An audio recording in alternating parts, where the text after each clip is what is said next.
Gotcha.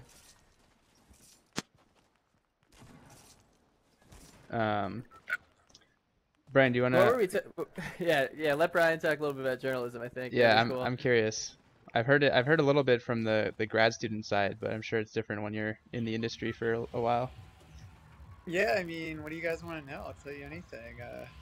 Maybe tell us how you got your start and how you feel like your work has evolved over the last, what do you say, 10 years?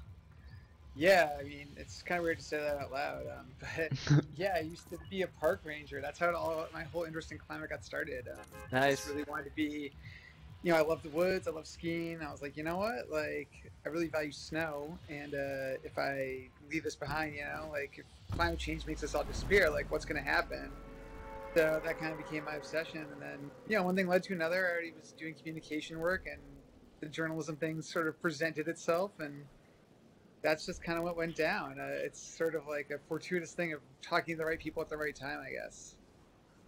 So do you cover like a climate beat specifically, or is it just environmental, or? Yeah, I mean, I cover. I mean, I technically, I guess, I can cover the environment if I want, but most of my work is inevitably climate change related. Just because, I mean, that's it's not just the biggest environmental story of our time; it's the biggest human story of our time. So Yeah.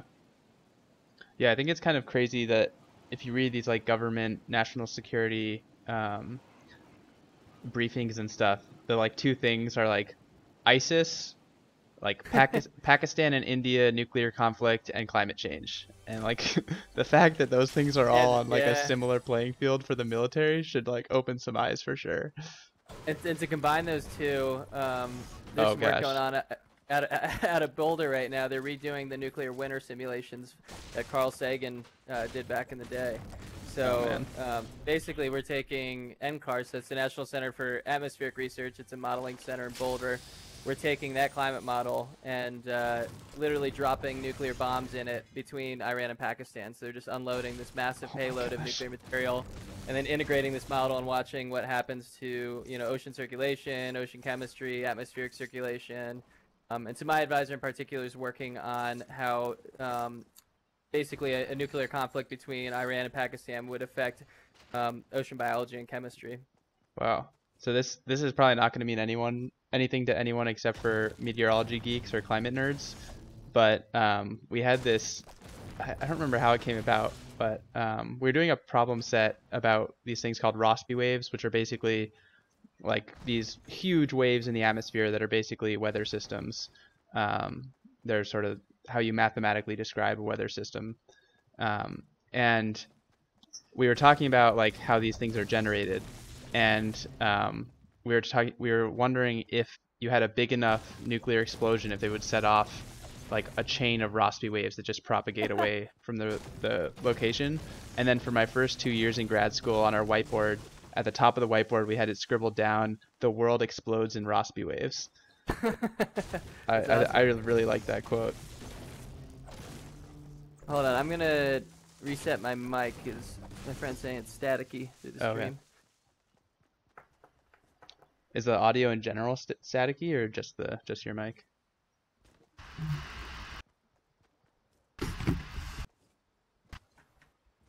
Let's see, can you hear me? Yeah. All right, I don't know. Maybe he'll text me and let me know if it got fixed. I Yeah. think it was just I my can I mic. can hear a little bit of static when you Okay. talk, but Hmm. I don't know where it's coming from. You guys might want to Um. start heading towards the zone, by the way. Oh yeah. I'm gonna take the shopping cart. Wait, hold on, Brian. Jump in this. I'm gonna drive you there. Oh, nice. Here, walk up to this, Brian, and press something. I don't know if he can hear me. He's just bashing on a truck. All right, Chris is watching and he said it sounds clear. Okay, cool. Here, So, press the. He's not jumping in. I don't know if he can hear us again. oh man, okay. I would say give Uh, him as long as you think you can survive until. how do you type? Can you type to him to jump I in don't think you this? can type during the game. He's just smashing stuff. Get in, Brian. I'm just having a good time breaking shit. Okay, here, jump in this. Jump in. You gotta press a button. Press like whatever you press to open chests or pick up items. Is there not a button showing up to jump? Oh, you can just stand on it. It's not working. All right. Well, All right. good luck, guys. Just run, Brian. Yeah, you can probably Wait, make this it. is actually working. He's just standing on it and it's working. Oh, nice. I think honestly it'll work because you guys have plenty of time. Like it hasn't even started Alright. moving yet. Yeah, you got 3 minutes. Oh gosh, I am so screwed. I got someone here. So, Brian, when you're Oh, I got a whole squad. Okay. you Here got we whole go. squad, you might be out. Yeah, alright, let's just run.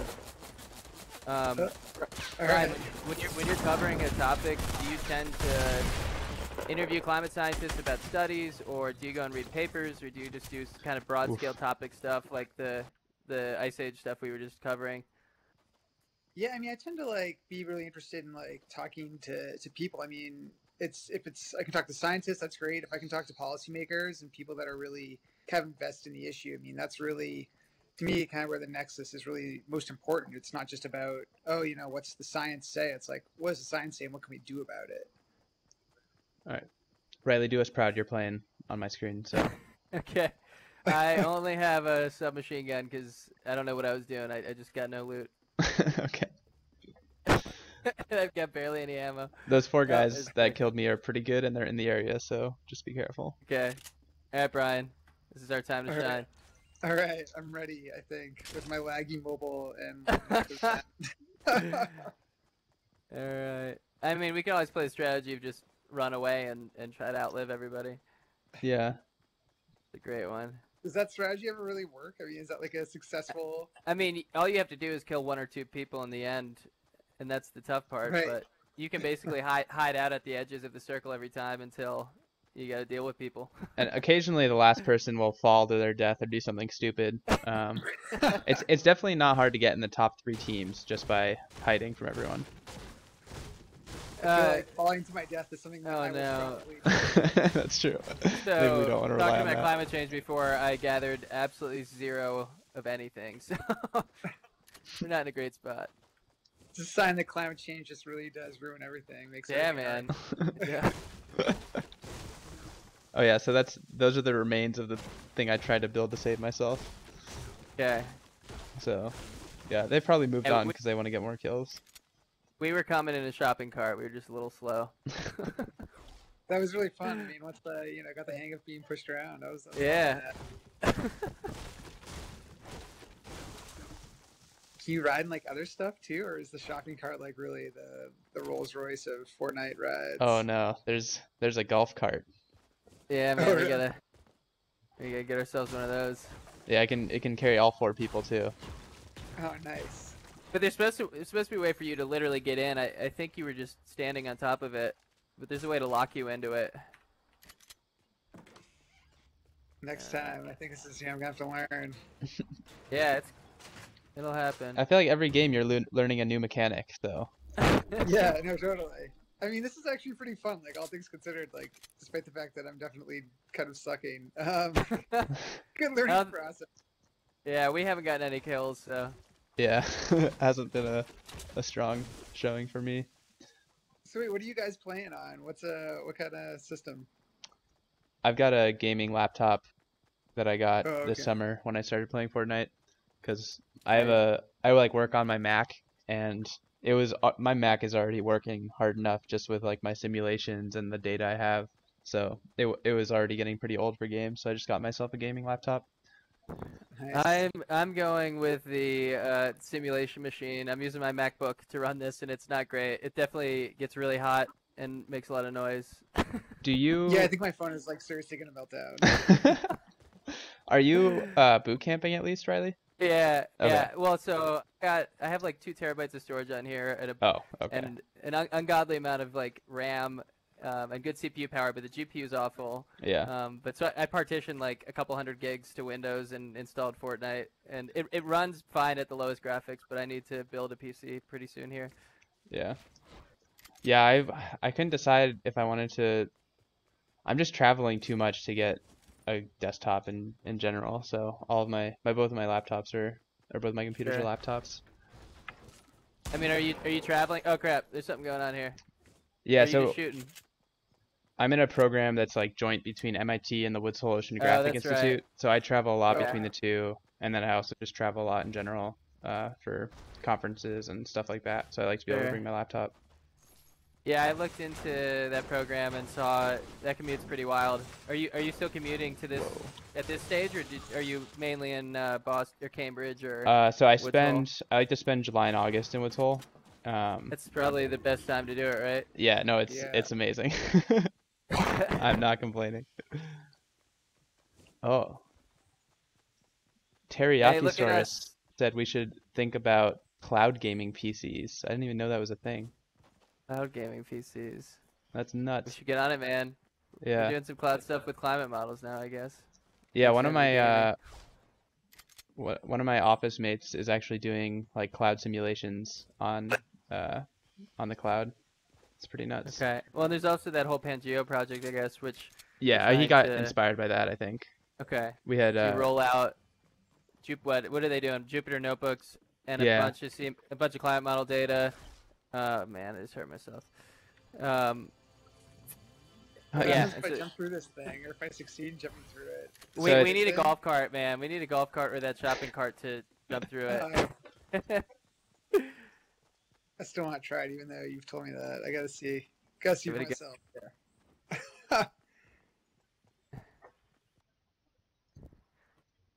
So, I'm curious as a journalist if you ever get any, I don't know, emails or tweets at you from climate skeptics when you publish these articles. Because I can tell you, like, I've been doing some data viz stuff lately. I'll just post, various plots on my Twitter, and there's these whole communities that'll just jump on and sort of comment on it and interrogate me and ask me if I'm cooking the data and that kind of stuff. I'm Oh, man. curious if when you write these articles, if this happens to you, or what the the good response to bad response is.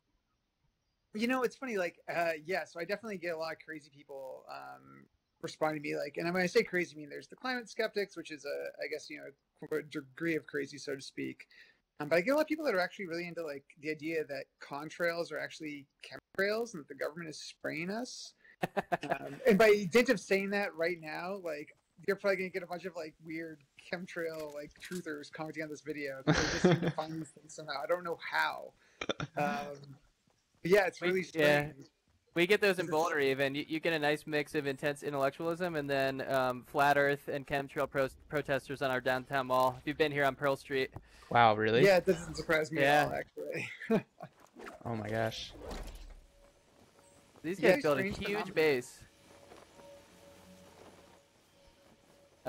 Okay, so you get more chemtrail comments on your articles than climate Yeah, I skeptics. get a lot of chemtrailers. It depends on where it gets picked up. I mean, honestly, like that's a big part of what happens is, what circles does it make it into? And I think, we talk a lot about like echo chambers or bubbles and stuff like that. Those things definitely exist for the whole, climate denier sphere as well as the, chemtrail spheres. And so it depends on which bucket the article gets dropped into. But yeah, for some reason, mine seem to get dropped in the chemtrailers buckets pretty often. And But I it's think like, it, I got to talk to somebody like every now and then. I got to try to engage them. I mean, I know some people are not, beyond reproach, and it's not really going to happen. But for people that do seem, Oh man, we lost him. lost Brian. We'll get him back. So I don't. Also, there's only 13 people left. Oh man, you guys are gonna do it. This is gonna be a win. I'm feeling it. I'm just wandering around on bases people built. How did Brian Hopefully get? he's Oh, not- Brian's in the zone, hopefully dude. He's fine. Hopefully he's not just talking away right now, because I'm Yeah. interested in what he's saying. Well, hopefully he can hear us and he realizes we wouldn't just Yeah. speak over him. Yeah. I don't get that many deniers emailing me or anything. I guess I haven't published anything that was explicitly about climate change or anything. I and- have, but nobody found me. Okay. But I do wow, get. it's actually really crazy to watch Other- up here. there's Like, Brian. what's going on. Oh, Brian. nice. Okay, we lost you for a little bit there. Yeah, one of Yep, our there he viewers is just again. said the conspiracy theorist cut Brian's mic. But I think on this note, it's important to talk about healthy skepticism. You know, like there's definitely a layer of trying to understand where these models are built from, what biases are in climate models, where the observations are from. Like you said, you know, certain observations are only applicable to certain regions of the globe, and it's just as unfair for climate scientists to misuse those. You know, on the other end of the spectrum, people coin it climate alarmist, and you'll get people who really blow out of proportion what's happening like it's a doomsday scenario. So there's some middle ground of truth that you have to sort of balance on, you know? Yeah, we'll be posting a video. Unfortunately, it was offline. I wasn't streaming it, but like 2 hours ago, I was playing with this guy, and I was just doing random squads on Fortnite, and he read my name, climate scientist, and he just started asking me questions about climate. And then we ended up playing 2 games, and the second one, he asked me if I was really a climate scientist, and then we just had a Building so really awfully. interesting conversation.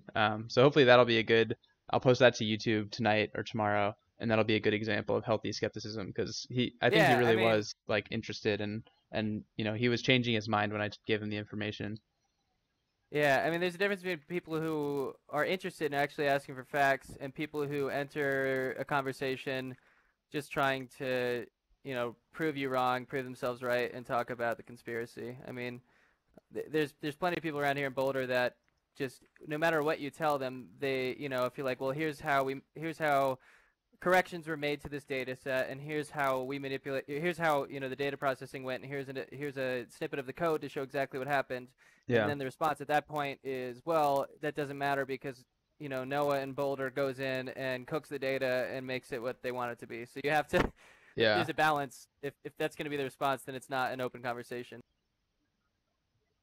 yeah. I get a lot of the yeah, but Al Gore flies private jets. That's Yeah, yeah. Or you, right? Or why, you know, why are you flying to yeah. conferences? You know, 10,000, you know, 30,000 climate scientists summit on San Francisco for AGU and pollute the atmosphere. All Those right, for kind of headlines will come out. to be fair, my family lives in San Francisco, so it's like two birds, one stone for me. There you go. Hey, mine too. That's what I should be saying. Yeah. But I do think that's problematic. But that's more of a philosophy question of, because you're a climate scientist, do you need to sort of disproportionately have a low carbon footprint, or do you have as much responsibility as everybody else? Yeah. Yeah, I think actually we talked about this on our first episode with oh maybe I didn't this one might have been live stream but we didn't post it with Megan and Miriam. We talked a bit about that. Okay. And I don't know the answer to that. I mean, it's a Yeah. difficult question because we fly, you know, not to the level of businessmen, but as scientists, we fly a ton to get to conferences and workshops. And I'm flying to DC for only, you know, 3 days for a CMIP 6 workshop, and that's, you know, that's a Um lot of carbon I think to there's that. one squad and one solo person left, maybe. Okay. So you guys I are just, probably top 3 teams, so I'm I don't feeling know it. where Brian is. Dude, Brian's gonna win the game. Oh Uh, no. he's dead. I'm just trying to hide and try. I I believe might in you, just hide Riley. down You've here. got this. I have no kills. I have no mats.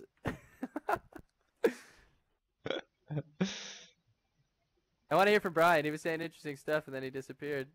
Yeah. Are you? I assume the fact that he's not saying anything is because we can't hear him.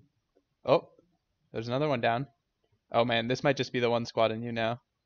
It's alright. You can take on Kid Clutch 1523. No problem.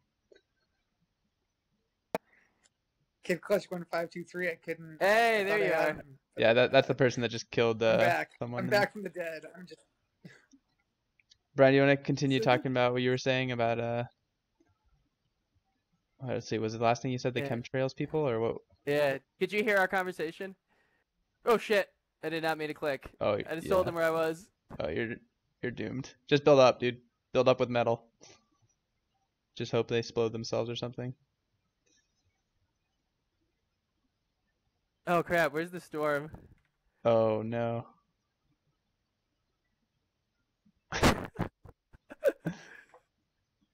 I I'd be nervous about going up those stairs. I don't know, man. Oh my god! I'm gonna. Oh jeez. Oh well, I think that's them. I think that's them building those metal stairs. Yeah, that's actively built. So Okay. I'm just trying to get in the circle. yeah, I mean you've got time. Oh no! Oh yeah, I think. Don't build a wall behind you. Oh god. I'm trying to use my hotkeys. All right. If you can get out of this, you're a hero. All right. Yo, pick up that green pump. Oh, that I double just can't even see what's double going barrel. on. Get that double barrel. That's a one-shot kill. Which one? The purple gun in front of you. Oh, this guy. Yeah. Yeah, that thing's great. You can like kill one person with one shot and then shoot the second one at another person right after. If you're gonna win this game, it's with that gun. I believe in you, man. I'm just gonna hide. Yeah, unfortunately we don't know what is. Do you have any Is it a full squad? No, I mean they just killed one person, so at most it's 3. So Dude, 2 shots, how do 1 reload. I can't even get up there. You got this, man. Oh. Oh. Okay. I think you want to just stay under their base. Oh man. Oh well. There's That's Kid not gonna Clutch. happen. All right, good game, man. We did it. Top 3. That's pretty We good. got third. All right.